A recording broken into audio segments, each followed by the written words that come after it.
They didn't add the last rule until after Ranger Ethan Cole disappeared. That's what they tell every new ranger now. What they don't tell you is that Ethan didn't disappear alone. Officially, only one person went missing that night. Unofficially, two people never came back. One of them just kept showing up to work anyway. If you ever visit Yosemite and see a ranger standing alone near a trailhead after sunset, don't assume they're waiting for visitors. Don't wave. Don't ask for directions. And whatever you do, don't let them say your name first. My name is Owen Mercer, and for 18 months I worked as a park ranger in Yosemite National Park. When I accepted the transfer, I thought I'd won the lottery. I'd spent 5 years bouncing between smaller parks, working seasonal contracts, and sleeping in cabins with roofs that leaked every time it rained. Yosemite was the dream assignment. Better pay, better housing, better career prospects. People spend their whole lives trying to work there. Looking back, I think the park spends just as much time deciding who gets to leave. The hiring process was normal. The paperwork was normal. Even my first morning felt normal. The valley was beautiful in a way photographs never capture. Granite walls glowing orange in the sunrise. Cold air carrying the smell of pine and damp stone. Deer grazing near the employee housing as if humans barely existed. It felt peaceful. That illusion lasted exactly 12 hours. Orientation ended just before sunset. Most of the new hires headed toward the employee lodge. I was halfway there when someone called my name. Mercer. Chief Ranger Daniel Reeves stood outside the administration building. He was somewhere in his 60s, tall, broad-shouldered, with the kind of face that looked carved out of old oak. His uniform was spotless, but his eyes looked permanently exhausted. "Walk with me." He didn't wait for an answer. We crossed the nearly empty parking lot and entered a small maintenance building behind the main offices. There wasn't much inside. Old filing cabinets, broken trail signs, boxes of radios. He shut the door behind us, locked it, then opened one of the cabinets. Inside sat a weathered notebook bound with black electrical tape. No title, no government markings, just years of wear. He placed it on the table between us. "This doesn't leave the station." I nodded. He opened the first page. Every page contained one handwritten rule. Short, simple, no explanations. Rule 1. Never answer a whistle that comes from above the tree line after dark. Rule 2. If a visitor insists they've already spoken to another ranger, ask for a description before responding. Rule 3. If every bird becomes silent, stop walking immediately. Count to 60. Only move when you hear them again. Rule 4. Never enter an abandoned fire lookout after sunset, even if dispatch orders you to. Rule 5. If you find hiking poles leaning against a tree with no owner nearby, leave them exactly where they are. Rule 6. Never follow footprints that appear after fresh snowfall if they weren't there a moment earlier. Rule 7. If another ranger tells you the park added a new rule, don't ask what happened. Wait until they're ready to tell you. I looked up. That's unusual. Chief Reeves didn't smile. It used to end there. What do you mean? He slowly turned one more page. Unlike the others, this page looked newer. The ink was darker. The paper hadn't yellowed with age. At the top, someone had written, Rule 8. Then, underneath, if Ranger Ethan Cole asks you to help with a search after sunset, run. I stared at the page. Who's Ethan Cole? Reeves closed the notebook. He doesn't work here anymore. Something about the way he said it bothered me. Not the words, the tense. Not didn't work here. Doesn't. Like retirement or resignation. Not death. I laughed awkwardly. So, inside joke? No. He locked the notebook back inside the cabinet. Remember every rule, especially the last one. That was the end of the conversation. No explanation. No dramatic warning. Just remember them. My cabin sat about a quarter mile from the main ranger station. Small, comfortable, exactly what I expected. I unpacked my gear, made coffee, and spent an hour reading maps of the trails I'd be patrolling. Around 9 that night, someone knocked on my door. 3 slow knocks. I opened it. A ranger stood outside. Early 30s, brown hair, clean uniform, friendly smile. I figured you'd still be awake. He extended a hand. Ethan. For a second, my brain stopped working. Ethan. I looked at the name tag. It read, E. Cole, the same name I'd read less than 2 hours earlier. I almost laughed at the coincidence. Almost. He noticed me staring. You okay? Yeah. Sorry. Long day. He smiled. Gets easier. He nodded toward the forest. A couple of us are checking an old trail closure. Wanna come? The words hit me like cold water. Rule 8. If Ranger Ethan Cole asks you to help with a search after sunset, run. Every logical part of my brain screamed that this had to be a prank. Someone had told him about the notebook. They were testing the rookie. That made far more sense than believing a handwritten rule about a missing ranger. Ethan waited patiently. No pressure. It's mostly paperwork. I glanced toward the darkness beyond the cabins. Then back at him. Something suddenly felt off. Not frightening. Just wrong. His uniform looked brand new. Too new.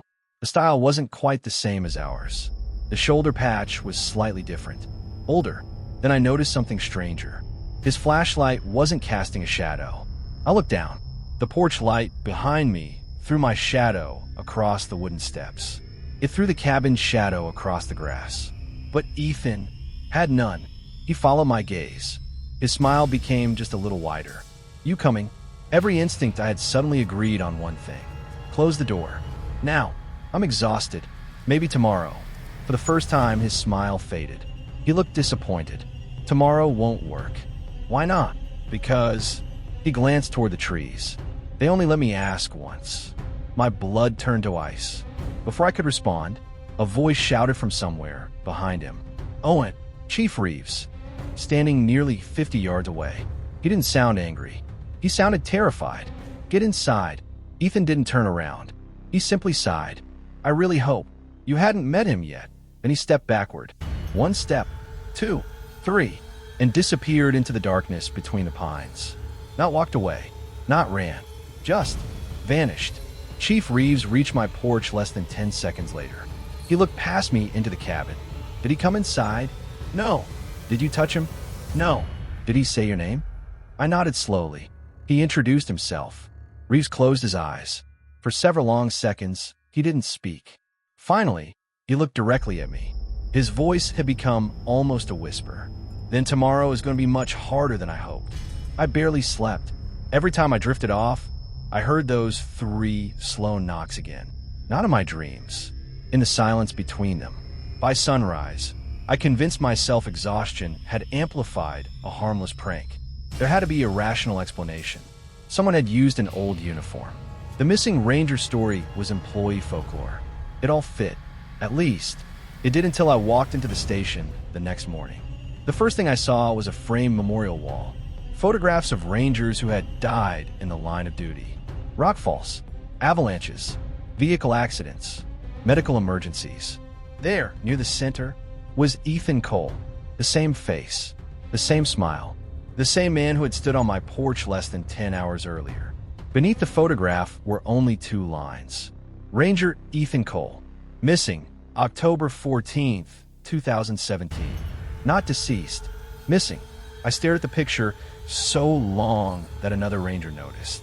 Her name was Sarah Alvarez, mid-40s, search and rescue supervisor. She quietly stepped beside me. You met him.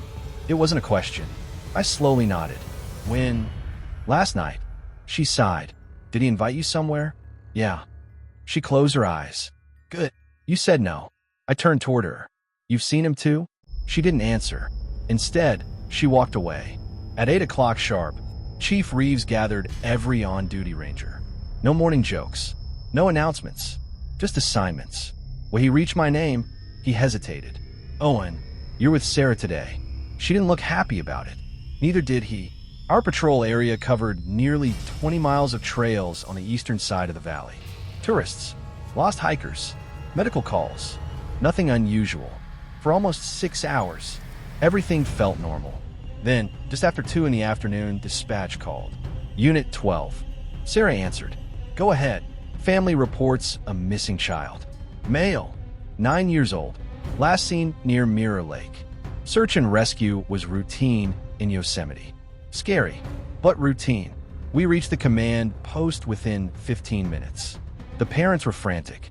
The boy had wandered away while photographing squirrels. Classic. We organized search grids, checked likely routes, started calling his name. An hour passed. Nothing. Then one volunteer radioed in. I found footprints. Sarah grabbed the microphone. Described them. Small boots. Looks like the kid. Direction? Toward Old Cedar Trail. Sarah froze. I looked at her. What? She immediately changed frequencies. Everyone hold your positions. No one enters Old Cedar. The volunteer sounded confused. But that's where the tracks go. I know. Stay where you are. We're coming. As we hiked toward Old Cedar Trail, I checked my map. There wasn't an Old Cedar Trail. Not anymore. The route had been removed decades ago. Only a faint dotted line remained beneath newer survey markings. When we reached the volunteer, he stood beside a narrow path disappearing into dense forest. Fresh footprints covered the dirt. A child's footprints, leading inward. Sarah looked at them for less than 2 seconds. Then she did something I couldn't believe. She took orange barrier tape from her pack, blocked the entrance, and began leading everyone away. I grabbed her arm. The kid went in there. I know. So why are we leaving? She looked me dead in the eyes. Because those aren't his footprints. I frowned. What? She pointed. Count them. I looked again. 2 sets. One belonged to the child. The other had appeared directly beside his. Same stride, same spacing, same depth, except there was no second person. Only one child had disappeared. I slowly looked up. Sarah's voice dropped. He never walked into Old Cedar alone. The search expanded. Helicopters, drones, tracking dogs. Nothing. Then, almost 3 hours later, the boy walked out of the woods by himself. Perfectly healthy. No scratches.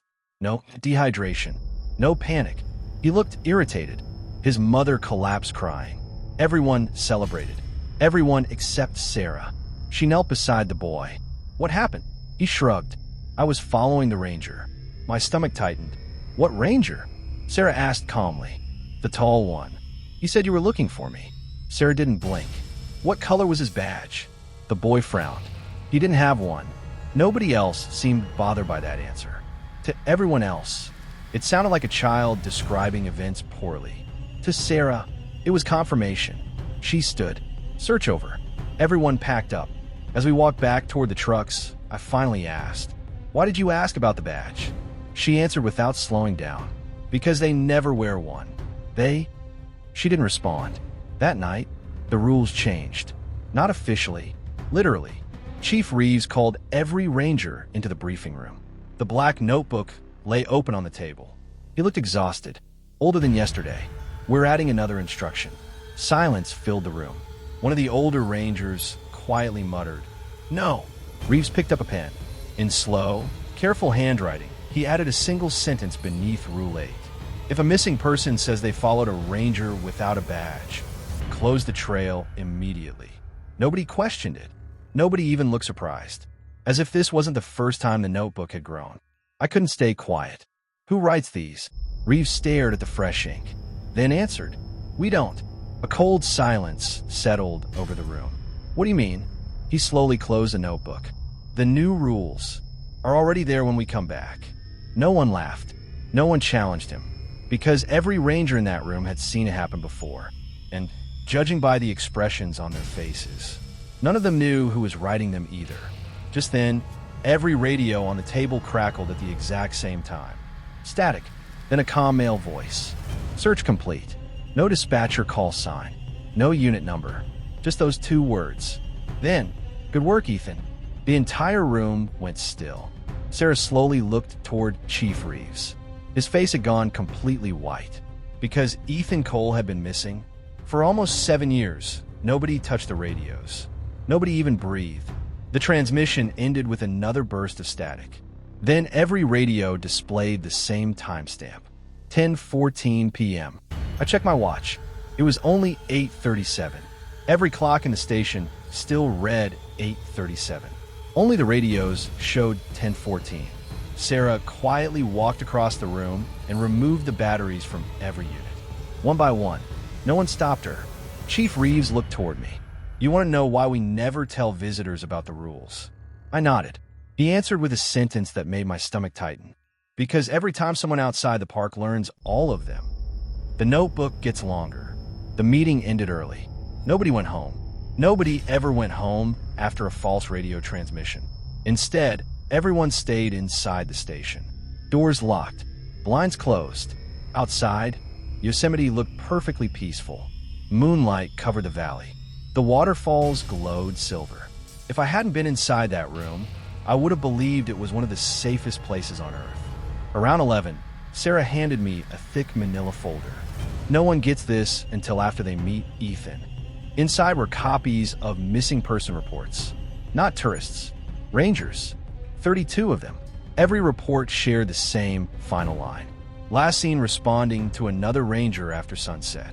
Different years, different locations, different people, same ending. Then I noticed something stranger. Several reports had names crossed out with black marker. I looked at Sarah. Why are these redacted? They weren't. What? They disappear. I frowned. What do you mean? The names. You read them once. The next time, they're gone. I laughed nervously. She didn't. Look at report 12. I did. The sentence read, Ranger underscore was last seen near Glacier Point. The blank wasn't covered with marker. The paper itself looked untouched, like no name had ever been printed there. My pulse quickened. You've seen this happen? Sarah nodded. So has everyone else. Just after midnight, the emergency line rang. Not the radio, the old landline, the one reserved for internal calls. Chief Reeves answered. No one could hear the other side. He listened for almost 30 seconds, then quietly asked, What employee ID? Silence. He slowly hung up. It's happening again. No one asked what. They already knew. Within minutes, every ranger was moving, loading trucks, checking weapons, packing first aid kits. I followed Sarah outside. Where are we going? Sentinel Ridge. What? Because someone just reported a missing ranger. Who? She looked at me strangely. I don't know. Dispatch hadn't been able to identify them. The drive took almost 40 minutes. No one used the radios. No one spoke.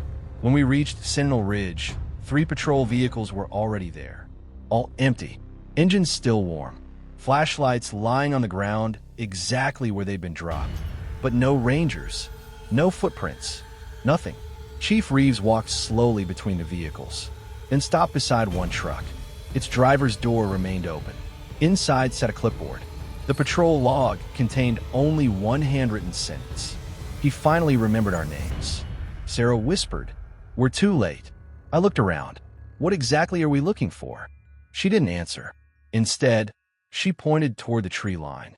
5 flashlights appeared between the pines, moving toward us. My shoulders relaxed. The missing team. No. Her voice barely rose above a whisper. Count them. I did. 5 lights. But only 4 rangers had been dispatched to Sentinel Ridge. Someone else was walking with them. As they drew closer, I recognized familiar faces. Ranger Lewis, Ranger Kim, Ranger Foster, Ranger Delgado, all alive, all smiling, too calmly. Chief Reeves stepped forward. Employee IDs. Immediately, Lewis answered, Correct. Kim, correct. Foster, correct. Then the 5th Ranger stepped into the moonlight. Green uniform, campaign hat, no badge, no flashlight. He wasn't carrying anything. He simply smiled. It was Ethan, exactly as he'd appeared on my porch. Not older, not injured, not dirty, as though 7 years had never passed. He looked directly at me. You finally came. Every ranger instantly raised their weapons. Ethan didn't react. He looked almost amused. Chief Reeves shouted, Back away. Ethan ignored him. Instead, he asked me one simple question. Owen, do you remember your first night? The words hit me harder than I expected, because suddenly, I didn't. Not clearly. Fragments remained. The notebook, the porch, the conversation. But had I really unpacked before Ethan arrived? Or had I already been outside? The memory blurred, like wet ink spreading across paper. I took one involuntary step forward. Sarah grabbed my arm. Don't. Ethan smiled wider. See, it's already happening. The wind stopped. Every tree became perfectly still. Then, Every bird in the forest fell silent. Rule 3. Stop walking. Count to 60. Nobody moved, not even Ethan. The silence pressed against my ears. 30, 31, 32. Then, another voice echoed through the trees. Owen, I turned instinctively. Chief Reeves shouted. Don't. Too late. I'd already looked. Standing among the trees, less than 50 yards away, was another Ethan. Then another. Then another. Dozens. Perfect copies. All standing motionless. Watching us. Every one of them smiling. When I reached 60, the birds suddenly exploded back in a song. Half the Ethans were gone. Only one remained. The one standing on the trail. He looked almost disappointed. You looked. Then he turned around and walked calmly into the darkness. No one followed him, because every ranger there knew something I didn't. You don't chase Ethan Cole, because the moment you do, you're no longer searching for him. He's searching for you. No one moved for almost a full minute after Ethan disappeared. The birds kept singing. The wind returned. Everything looked normal again. That was the worst part of Yosemite. Reality never stayed broken. It always repaired itself just enough to make you question what you'd seen. Chief Reeves finally lowered his rifle. Everyone back to the trucks. Nobody argued. Nobody looked into the trees. Not once. It felt like every ranger had learned the same lesson the hard way. If the forest wanted your attention, the safest thing you could do was refuse to give it. The drive back was silent until Sarah suddenly asked me a question. Owen, when you met Ethan on your porch, what was the first thing he said? I repeated it exactly. I figured you'd still be awake. She nodded slowly. That's what he always says. What do you mean, always? The wording never changes. The smile never changes. The invitation never changes. It doesn't matter who answers the door. I looked at her. How many people has he visited?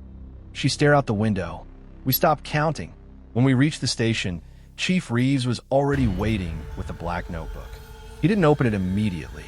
Instead, he placed another object on the table. An old ranger badge. Scratched. Bent. The name had almost worn away. I could barely read it. Ethan Cole. Reeves looked at me. We found this. Where? In his locker. After he disappeared? He nodded. It should still be there. What do you mean? No one ever removed it. I frowned. He led me downstairs into the basement archive. There were dozens of old employee lockers. Most were empty. One still had Ethan's name taped to the front. Chief Reeves unlocked it. Inside, the badge was hanging exactly where it should have been. I stared at it, then slowly looked back at the badge lying on the table upstairs. There were now 2. Neither of them looked fake.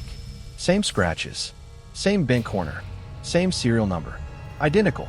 Sarah quietly said, he leaves things behind. What things? Himself. That sentence stayed with me, because suddenly every strange event felt connected. The fake radios, the missing names, the impossible trails, the extra ranger in photographs. None of it was random. Something inside Yosemite wasn't trying to kill people. It was trying to replace them, piece by piece, memory by memory, until nobody noticed. The next morning, I woke to frantic knocking on my cabin door. Not 3 knocks.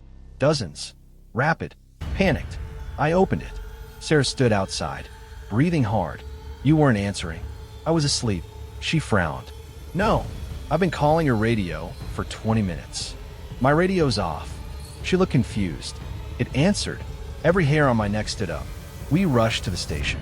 My patrol radio sat exactly where I'd left it. Battery removed. Powered off. Yet dispatch played us the recording. My voice. Perfectly clear. Calm. Responding to every call. Giving trail updates.